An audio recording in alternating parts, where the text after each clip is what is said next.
welcome back. We hope you enjoyed our deal breaker episode. We had a lot of fun doing that. A lot of fun. That conversation has continued. Every time we see people out in the wild, we're like, oh, is that a deal breaker? Yeah. We hope that you are sharing with us some of the deal breakers that you have, some of the things that you will not tolerate in your lives, some of the things that you surprisingly would tolerate. I thought that was a little bit eye-opening as well. So we carried this conversation a little bit into a different realm this week, and we started talking about deal breakers with other people in your life. Now, we're not talking about our kids because, even if our kids did something horrible, we're still going to love our kids. It's going to be really hard to have a deal breaker with our kids. Yeah. But that being said, we know that there are definitely people in your life that you have boundaries with, and you have boundaries that you set and things that you'll tolerate and things that you will not tolerate. And that started us on this interesting conversation about the people in your life and the people that you choose to be in your life. Yeah, and when we started talking about this, it made me really kind of think about like the different times in my life, our life, and the groups of friends that we had at those different times. And then especially coming full circle now to where we are at, and we're fairly new to Florida.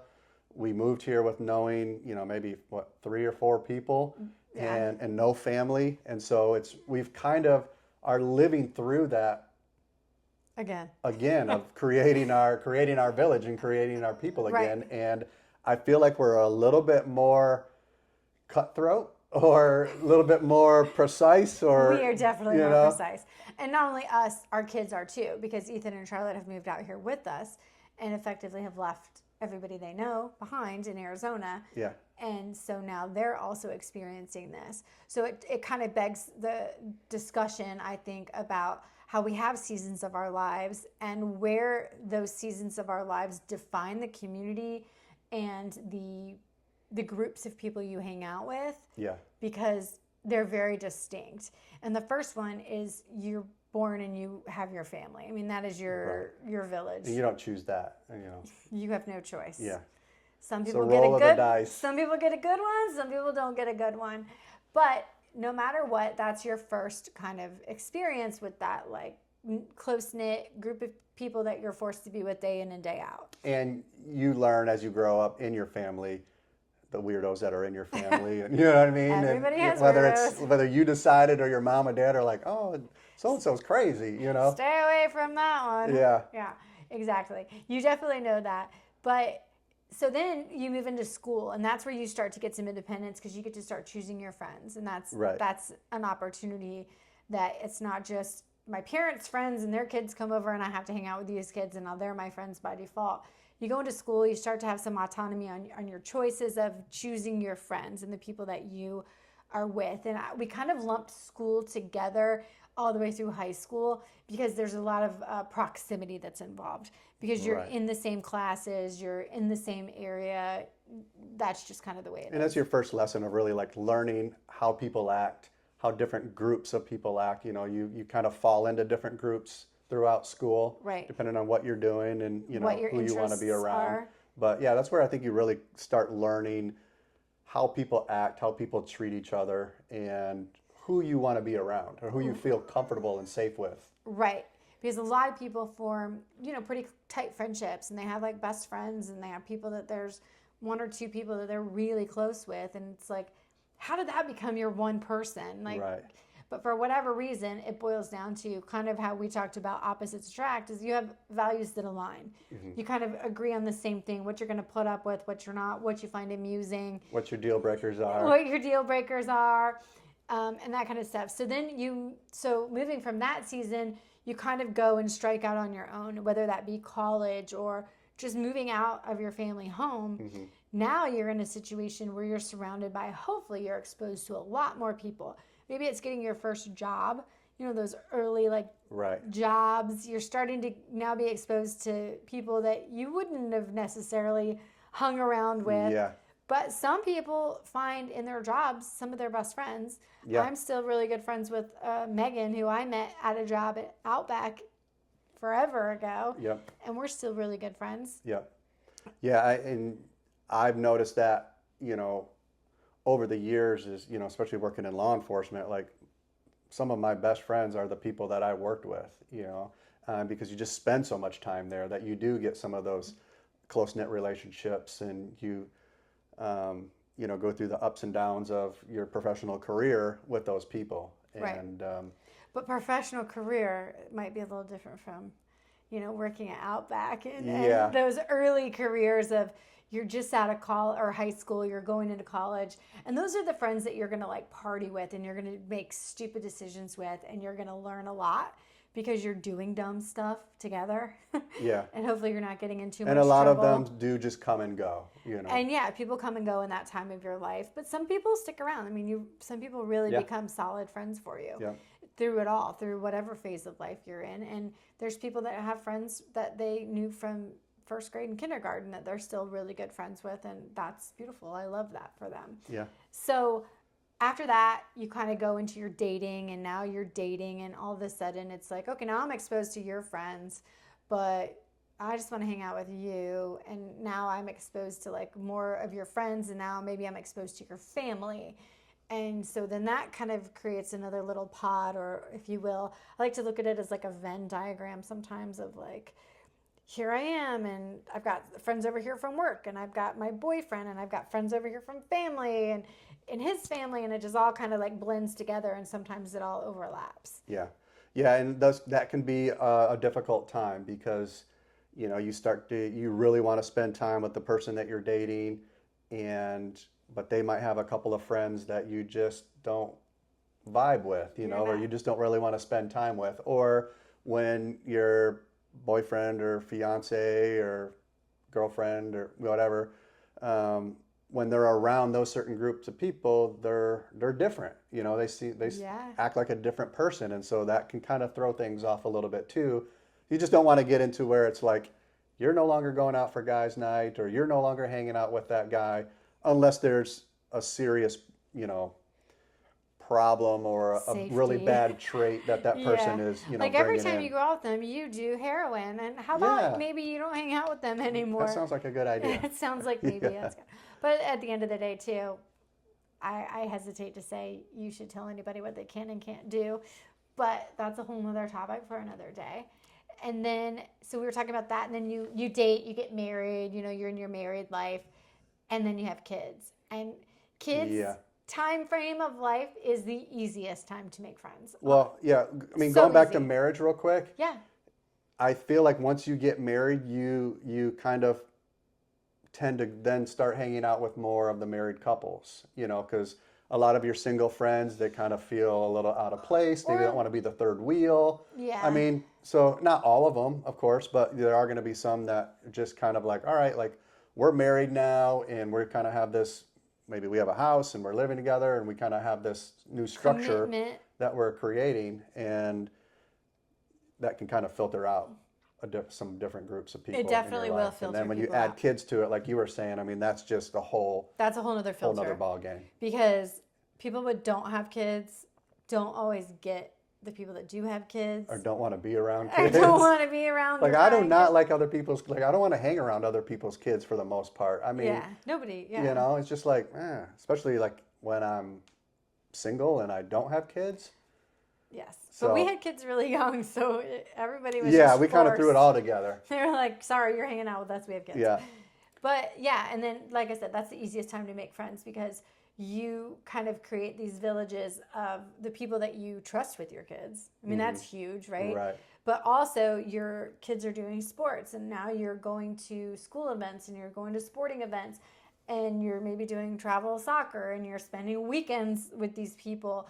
And you find the people within those groups that you kind of want to hang out with and that you want to be friends with. And so there's definitely these phases of life. And then we come to the empty nester phase, is what we're in. Right. And we are more discerning with who we choose to hang out with and who we choose to spend time with, because we can be. And we've lived a lot of life now at this point, and we've decided, like, I'm not going to put up with some stuff anymore. But it's also... it is a lot harder to get friends now.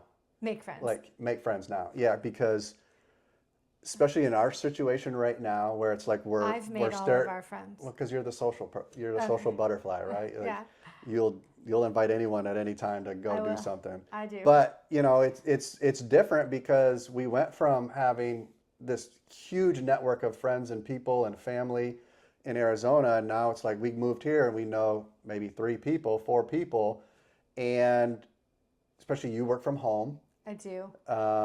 I've kind of been changing jobs since I've been here, 3 different jobs Trying to so figure it far. out. And what I've found is not having those jobs where you go in and you work with a group of people, like that's where you Meet people. that's where you initially meet your first friends. And we've moved for what, 5 different states, and Yes. so that was kind of like the easy point. Is like, all right, I'm working now. These are my new friends, Right.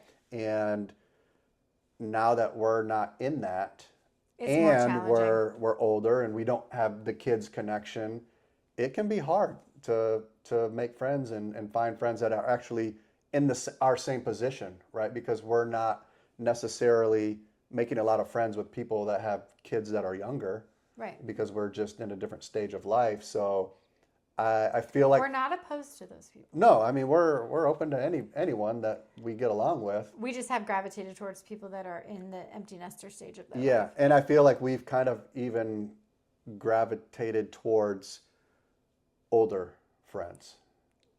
Yeah. People that are even a little bit older than us that are in that like retirement or, stage. But I guess we're getting kind of old too, We right? are old. I Yeah. think, yeah.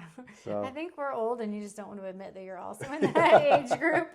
But that's okay. I'm here Yeah. to support you. I'm No, here to it's let fine. you know, It's ease fine. you into it. The other thing that's cool about it too is like we get a lot more time to spend with each other, We do. which is really nice because it's not fully like chaotic with kids and practices and events, and we do get to spend get a to lot of hang. time together, which has been really nice too. Yes. And so you get not only like, oh, we got to schedule a date because we haven't spent time with each other Haven't seen in you. months, but we get to do that, but we also get to just have days where we just get to lounge on the couch and those are not feel like we have to Go out and do go anything. out and do anything. It is great. Yeah. So then, all right, we're talking about friends. We're talking about those phases of our lives where we have different groups of friends and they kind of help us out in different ways. And what do you feel like defines somebody that you let into your friend group? Like, what are things that are universal in the sense of how people become friends? I kind of touched on it saying like, obviously I want people I can trust around my kids. Right. When you have kids, you're not going to just be like, oh, this homeless guy on the street's really cool. You'll babysit? No. But you have other things or other criteria, I guess. What do you feel like is kind of a universal criteria for people? Well, one is obviously you got to have some shared values. Right. Not all values, but some shared, and at least some things, that activities or hobbies that you both enjoy, or you have something that you can talk about. But I think more than anything, what I'm finding more and more is people that I feel that it's just easy to hang out with. The conversation genuine. isn't forced. It's not like hard to get together. It's like, hey, you guys going to do something this weekend? Yeah, let's do it. It's not like you got to call them 6 different times and they never show up. And I don't know. I just feel like that makes it easy. Is it easy to just hang out, and is it relaxing and enjoyable? No pressure. Right. Right. And we live at the beach too. And that's the thing. Like, hey, do you want to meet us at the beach? We're going to go to the beach today. Come hang out with us. And if I feel like I can spend 3 or 4 hours on the beach with somebody and hang out with them, they're in my circle. It's okay. I'll take them. You can be part of my village. And most of the time it's like, hey, let's go grab a drink and let's go, to this bar, or let's go to this restaurant outside and go hang out. I mean, that's simple enough for me. That, like you said, hang out in the backyard and have a fire or barbecue, or go to the beach and hang out, like go on the boat. It's pretty simple. Easy. It's not a large threshold to reach. Okay. Speaking of thresholds, what happens when somebody needs to get kicked out of your village? Well, it depends on who they are. Okay. because I feel like that could be both family and friends. Yes. That's a hot topic. Yeah, and honest, I don't really have any experience with family in terms of like I'm not hanging out with that person anymore. I'm not talking to that person anymore. So I mean, I'm very thankful for that because I know some people do have I don't those have that difficulties, with parents family or siblings members, or extended close family. relatives. So right. So it depends on who it is, and I think it depends on what phase you are at in your life. I mean, I think the biggest thing is you have to come to a realization that it's okay to not spend so much time or energy to make that friendship work.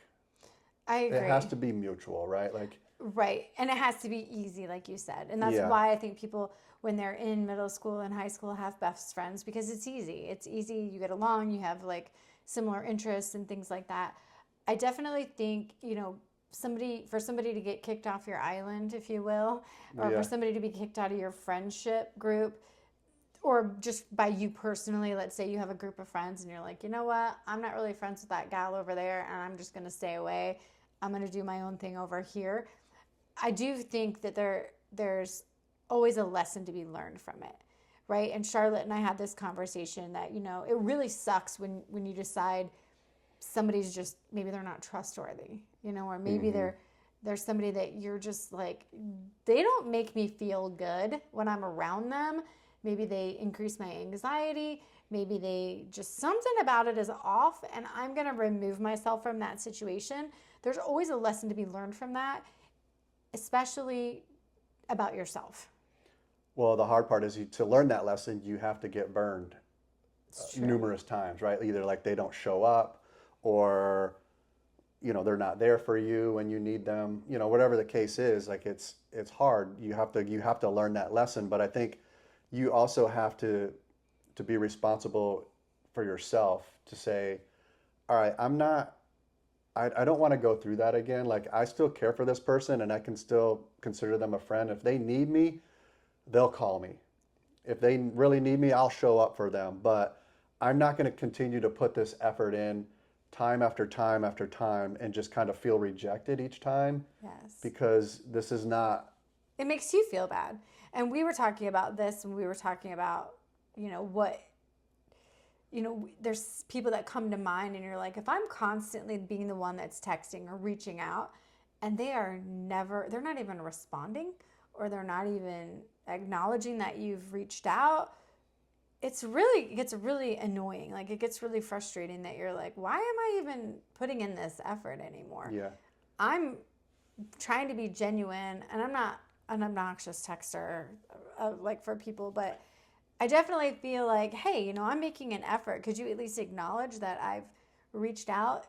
Even if you don't want to hang out and you don't want to do anything, just acknowledge it. And that has become more of a deal breaker for me lately. Yeah.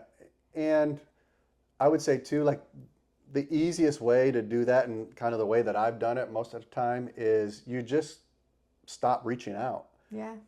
You don't unless, there's something going on with specifically in that relationship or that friendship, you don't necessarily have to say, hey, we're not friends anymore, or hey, I don't want to be your friend anymore. I mean, you would really have to go through something bad for that to happen. Right. But I think for the most part, it is just like, all right, like I'm done reaching out. Like I'm not going to be the first person to text. I've invited you 7 times to my house for a barbecue and you don't text, you don't show up. Like at some point I'm not a priority. Yeah. And so it's kind of easier with social media and text messaging and those type of things where it's like, all right, I can just ignore this person and that can kind of take care of it itself. Okay, but this makes me think about Megan, my friend Megan. Like we have been friends. So I'm not. It's okay. We have been friends since Ethan was a baby, and she's still my go-to. Like she's one of my first calls if something is wrong. Like I'm calling Megan, but we also go like maybe a month and we won't talk. But I don't feel like I'm ignoring her. She's ignoring me. I think we're just like living our lives. Right, but I mean, you know that person because I'm the same way. Like I have 5 to 7 friends from high school that are like my go-to friends, and we have a group text together. Yeah. And I mean, some of them I haven't seen in 3 years, you know, and I've seen one maybe once out of the last 5 years. But I know, like, if I showed up at his house or he showed up at my house or we met, it's just like it's right like back you were in it. living next door to And- each other for the last 20 years, Yeah. right? And so you know those true friends, but these are almost like, I don't know, maybe. I just wanted to differentiate because, like, there are times in your life where you kind of have these ebbs and flows of, like, I might talk to her 3 times a week for 3 months, and then I might not talk to her for 3 weeks because she's got her life going on and I've got Right. mine. But then when we get back together, it's normal. Or we'll But be I like, think those friendships That's definitely, you know, identify themselves as where I feel like a lot of our other relationships or friendships are like coworker friendships. You know, once you leave your job, out of the 20 friends that you had there, like, you may keep in touch with 3 of them. or one of Or one. Yeah. Yeah, you know, it's true. and so It's it's just, true. it's one of those, like, all right, if I'm either, we're really not that close of friends, but if it is getting to the point where you do have to realize that they're not a good fit anymore, that you just ignore them and they kind of go away. Yeah, and I think that's true. Like, I think if you're really saying, I'm done with this person, like, I've made this decision in my brain and my mind that they are not worth it. And we've done that with someone here already. Yes, we have. And we could talk a little bit about that. So Yeah. I'll give you the background because I'll give you the background. You don't have to say names. I will not say names. Okay. We had a little get together at my house, super casual. I like to entertain. I like to invite people over. I consider myself a gatherer of people from all different walks of life, right? Yeah. And I'm always kind of social, and I'm like, hey, come over, we'll have drinks, whatever. So we were having drinks. We invited this gal over, and she came over and started talking politics when nobody else was talking politics. She's very like matter of fact. Like, it wasn't just like a casual conversation. It was like, I'm telling you what's real right now, in her opinion, in her political, what's the word I'm looking for? Affiliation. Yeah. I'm telling you what's, like, factual and real. And, like, one of our friends tried to defer the conversation and just be like, I don't want to talk about it. Like, it's cool, like, whatever. She did not relent. And then that friend, that's our friend, just left the room. Yeah, we were all just hanging out, and we knew that those two were talking, but like, they weren't yelling or anything. And it was all of a sudden, like, our friend was like, all right, I'm out. And he just walked out, like, through the living room, and we were like, hey, what? And he didn't say a word or anything. He said, I gotta go. Yeah.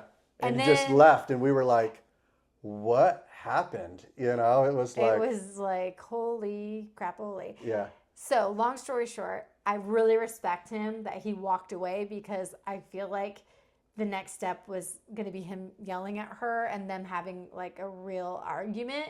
And I felt like that took a lot of self-control for him to say, I need to remove myself from this situation. Yeah. So I was super impressed by that. And then she acknowledged that she probably pushed a boundary there that she shouldn't have. And then since then, we really just haven't hung out with her at all. Right. And it kind of came to this conclusion, like, I like to be social, and I like to include people, and I like to gather people that I feel might be lonely or need introduction to other people, but I don't have to do that for everybody. Right. Well, because even before that, you were saying about this person, you were like, man, I feel like I have to hang out with this person, and I feel like I have to, you know, and it was, I Because felt she like, just didn't have anybody else. right. But Very you got isolated. that sense of like, oh, this is a bit of a Obligation. drag. Yeah. And it's like, you know, you feel at that point, you're like, why am I doing this? Like, I want to be a nice person, and I can still be a nice person, but this is not like a mutual friendship that's giving both ways. It's not. It's not. And so it's been probably 2 or 3 months since that happened. Oh, elite. No, it's been more than that. It was before Yeah. Christmas? Oh, yeah. Was it? It Yeah. was like October maybe? Anyways, so we just haven't really hung out with her, and I haven't missed it. But I do Yeah. feel bad when I see her, and I feel like I say hello and I'm polite, but I'm Yeah, just she's not nice. inviting We say her. hi, but yeah, we're not really. We're not inviting her hanging out. over. Yeah. But yeah, and it's that, like, I had to have that conversation to say, like, oh, I feel like a jerk. But part of me's like, but I don't want her to ruin my other friendships. Right. And she clearly has an opinionated political view that she wants to bring up, and it wasn't the time or the place to do it. Yeah. And we're at that stage in our life where we don't have any other connection to that person, so we can. Yeah. I don't need the drama. Yeah. I don't need the Not drama. like we're going to see each other in the kids' pickup line or at travel volleyball or whatever. Yeah. You gone. You gone. Yeah. See you never. So, yeah. Well, not whatever. So it's funny. So there are like times when you have to do that, and you learn a lesson, and you have to kind of make some hard choices. But in the end, it's for your own sanity and your own. Yeah. And I think when you go through that, or you've done that a few times, it gets easier. And I think, we live in such a chaotic, busy world that we do need to kind of look at that and kind of reassess who we have in our lives, right? Right. And I feel like people have so much anxiety about everything. And like, gosh, just turn off the news, because we're not even going to get into it, but turn off the news, stop watching it, because it will just increase your anxiety about everything. Get some headlines and then walk away. Yeah. But yeah, you don't need people that are going to exasperate those feelings for you. And I think you have, when you're looking at the people in your lives, you can kind of look at like, what role do they play in your life, right? I mean, you have those people that are like your emotional support go-to that you can call. Okay, yeah. You have people that are just your social people that you want to go out and have a good time. Like, these are your people, right? Yeah. You know who's who's down to party when it's time. You know who will go get a drink with you. Yeah, you know who you are. In the middle of the day. Yeah. Hey, I don't have to work today. Let's go at 2:00 and start happy hour. Right. And so you kind of look at the different roles that people play, and that can kind of help you too, because I know for me, being a guy and being in my mid 40s, that you don't have a lot of close relationships, like I think that women do, of like, man, I need to talk about this, or I need to get this off my chest, or like, especially if it's something like really emotional that you're upset or something, like it can be hard. And so like, you want to try to find those people that you do have that in your life, and you do want to find those other people where if you just want to go camping for the weekend and just have a good time. And never talk about a serious thing. Right. You're not going to be stuck into, a certain conversation, like those are those people that you go to in your life, and that's the role that they play. Yeah.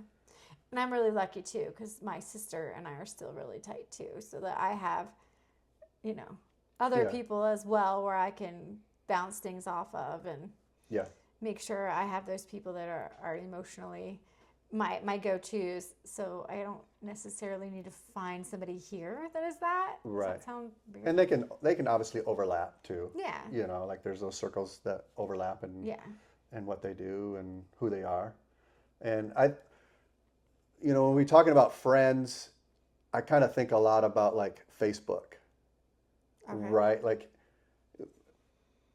we didn't have Facebook growing up. Thank God. Thank God. But Facebook, over the years and decades, I guess at this point, like, you have these Facebook friends. But are they really friends? Like, no. And like, you think about those people, and it's like, I know that there's people that are Facebook friends that if I knew that they were in town, but they didn't know that I lived here, like, I still wouldn't reach out to, like, I wouldn't reach out to them, but they're friends on Facebook, and I don't know. That was your criteria. I feel like we did this a couple of years ago, maybe like 5 or 6 years ago, and you were like going through Facebook, and you were like, if they came into town, would you go out and have a drink with them or go meet them for lunch? Right. Would you be excited that they were into town? And would you be like, I got to go see Eric, he's in town? And if the answer was no, then you don't need him as a Facebook friend. Right. Or just like, you don't have to completely unfriend them, but you can, unfollow them, so that you're not just like seeing them all the time. Yeah. I don't know. I just feel like Facebook has kind of gone into this, like, I just want to be nosy on what everyone's doing. And it's kind of trash now what Facebook is turned into, but I like it because I can see my family stuff on there. But it made me think about, like our kids growing up with social media and friends and likes, and everyone wants more friends and followers and likes, and it makes you feel better because you have 400 friends. But sometimes they could have 400 friends but not have two people that they could actually call if they needed a real friend. Oh yeah, 100%. I agree with that. I just had this conversation with Charlotte today. Somebody on Facebook posted something I really disagree with, and there's somebody that I really like, and I was having this moment of, what do I do? Because at the end of the day, everybody is not just their political beliefs or their religious beliefs or whatever. But man, it really threw me for a loop because it's somebody that I really like, and they posted something that I was really kind of surprised by. And I was like, what do I do? And Charlotte was like, snooze for 30 days. If you don't miss that person, then you don't need them, right? Yeah. Well, I think too, social media, it exposes so much about people that sometimes I think it's too much. Where it's like, yes, especially like if you have family or something that posts something completely against something that you believe in, or something that really offends you, and you're like, man, like, I wish you wouldn't have posted that because I love you like as my family, like, but like now I'm like, oh man. But so sometimes I think we share too much, or maybe we just take it, too personally sometimes. We probably take things way too personally, but you go back to the intent of the people that post stuff.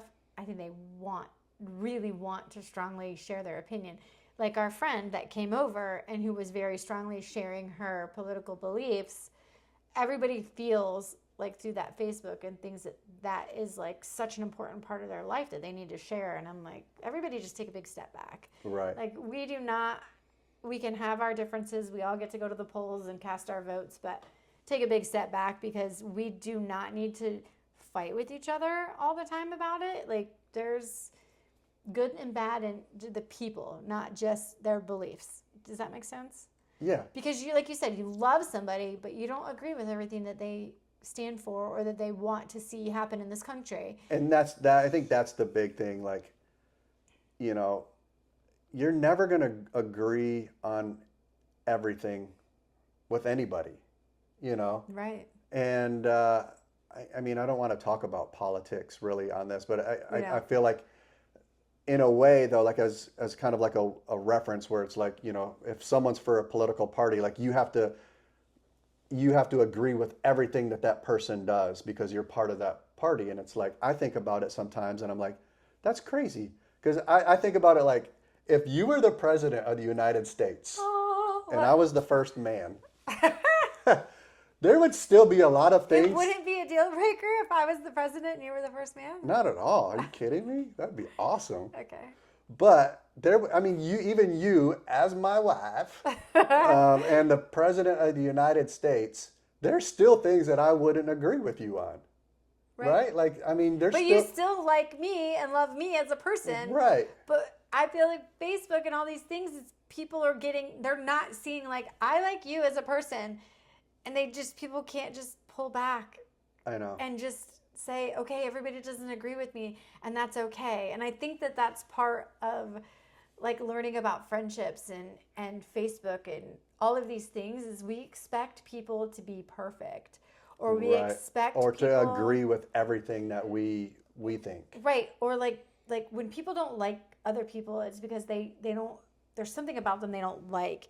And it's like, yeah, everybody is nuanced. No matter what, like you said, there's something about everybody you're not going to like, but where's your tolerance? Right. And it's like, I don't expect you to tolerate everybody, but I feel like the tolerance has gotten so small that we are so quick to nitpick everybody and everything, not just politically. I'm talking about like, oh my God, you're wearing that shirt?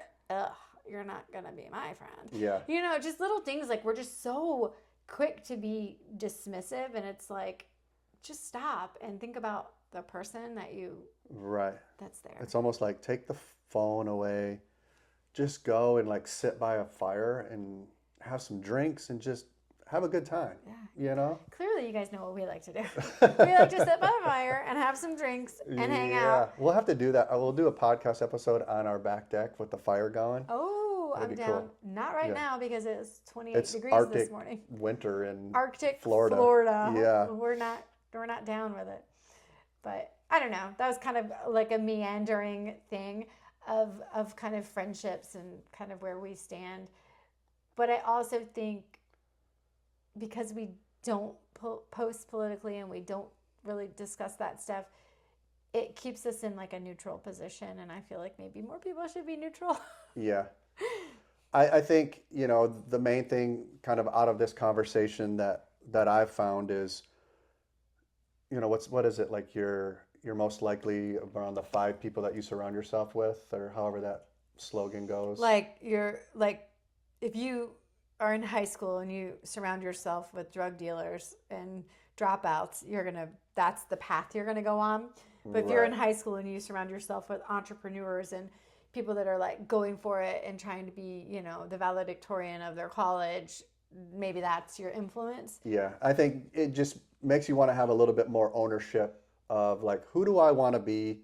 Who do I want to be around? Who do I want to spend my time with? Because my time is precious, and it's okay for me to kind of reevaluate the people that I'm hanging out with, or the coworkers, you know, that I'm kind of friendly with this coworker because I feel like I have to be because we work together, but I don't have to. I don't have to go out with them after work. Right. Yeah. It's just like I don't want to waste my energy and my time.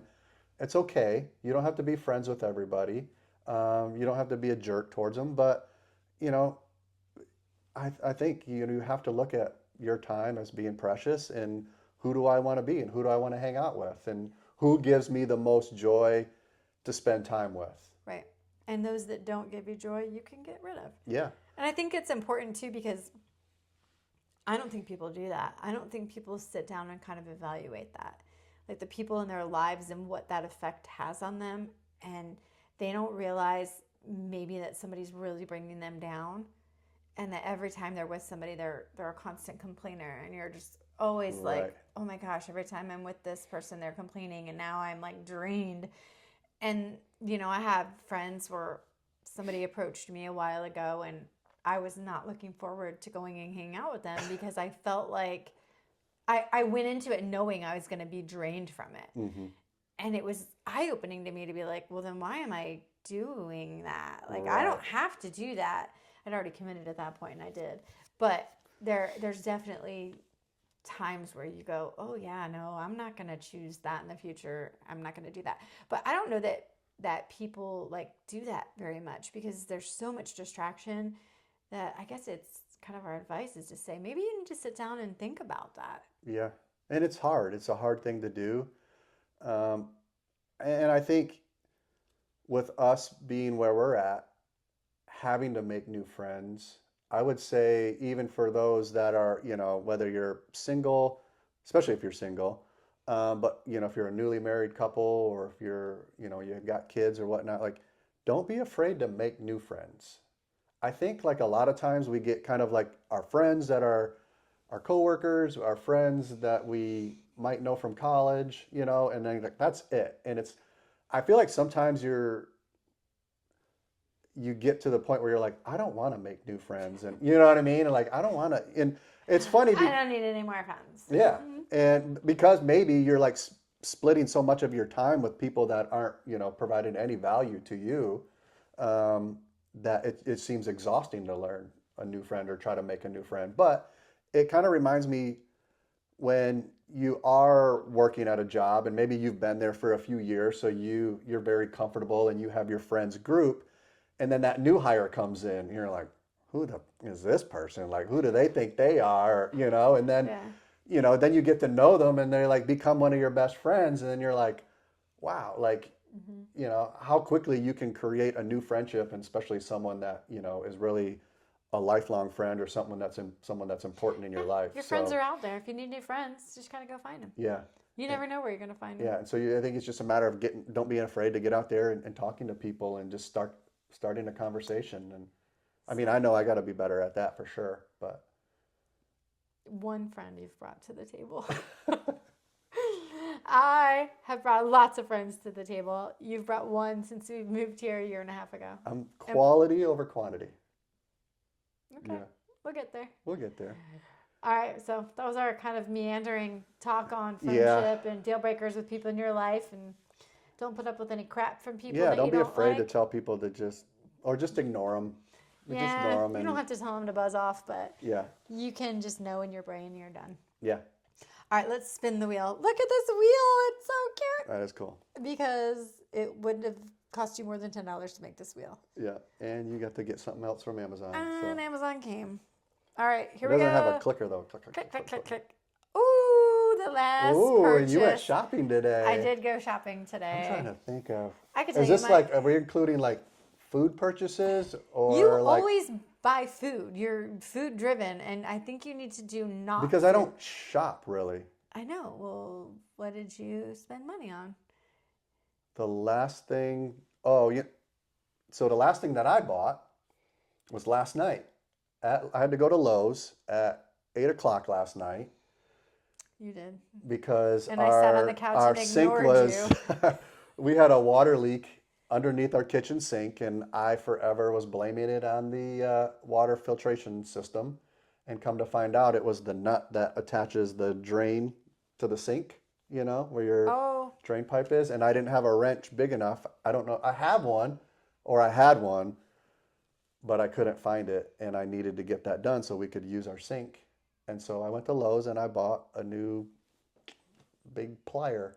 So yesterday was one of those experiences where you were getting super frustrated under the sink.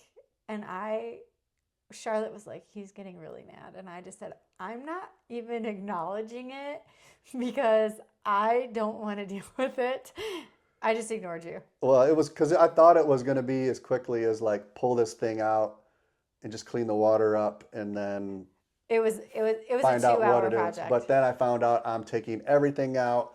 I'm undoing all the drain You're pipes. Cleaning everything that had been sitting in water. There was mold. Luckily, we had a little rubber tray that collected the water. Who bought that rubber tray? You did. Oh, okay. My last purchase, I went shopping today. I got 2 shirts, and I got a facial today, and that's really it. Oh, shoes. Shoes. I got shoes. Soap. I did get soap. Listen. And you got brunch. Okay, we're not talking food. I thought food was off the table. I guess the last purchase, not all day purchase. No, just rare because like you never go shopping. I don't. And you're like, I'm going shopping today, and I'm like, oh wow, okay, go. I was like, I need to get a new pair of tennis shoes, and I'm going to Kansas for work next week, and I was like, I need some long sleeve shirts because I work from home and I can just wear t-shirts or whatever. And I was like, I need some long sleeve shirts. And so I was like, all right, I got to grab. When you came into the door and you were like carrying like 3 different bags, I was thinking like, man, that is so rare to see you coming in with like 3 shopping bags like that. I know. That never happens. And Bath and Body was just for Charlotte because she wanted soap. And she needs soap. She needs soap. She washes her hands like 800 times a day. She's a germaphobe. And so we're already out of one of the hand soaps. So they were on sale, so we got 5. There you go. There we go. The excitement of the purchase. The excitement of the purchase. Pliers and shoes. Pliers and shoes.